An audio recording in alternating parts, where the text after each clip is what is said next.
Good morning, Cabinet. Thank you all very much, and very good to see you all. And I think, thank you, by the way, for everybody for all your good work yesterday, because which was a very important day, because we're able now to draw a line under the issues that our opponents want to talk about, and we're able to get on with talking about what I think the people of this country want us to talk about, which is what we are doing to help them and to take the country forward. And that is what we're going to do. We're going to focus exclusively on that, and we are helping people, of course, number one, with dealing with the aftershocks of COVID, huge sums that we're putting in to help cushion the inflationary impact, the rise in energy prices. I think a total of £37 billion we've already put in, £1,200 for 8 million of the most vulnerable households in the country. Why are we able to do this?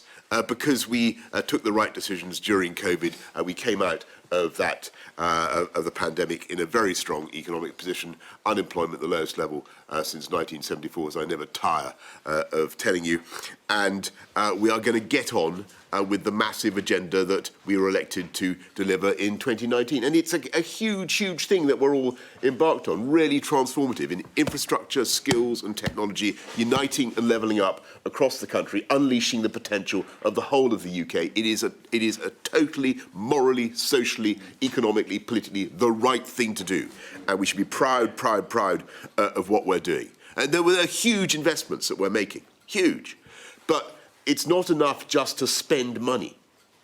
You've got to spend it wisely. And we as Conservatives and Conservative ministers have got to make sure that at every stage we are driving reform and driving value.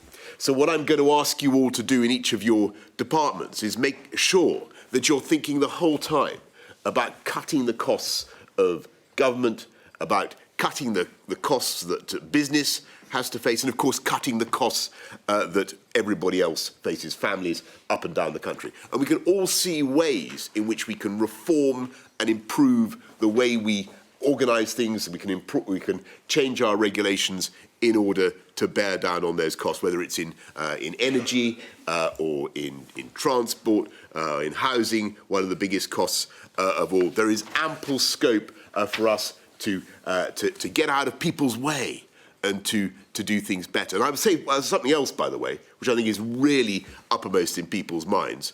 They also want government to be helping them to get the services they need more promptly.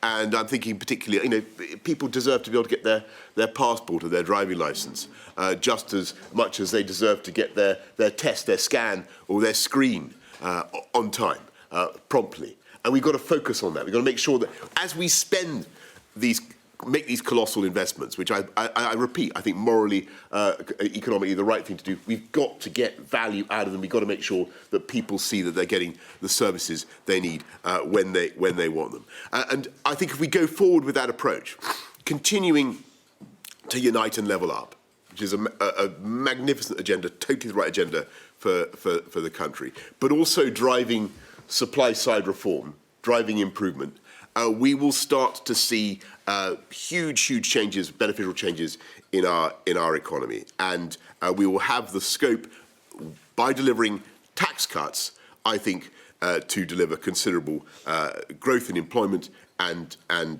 economic progress. That is the way forward.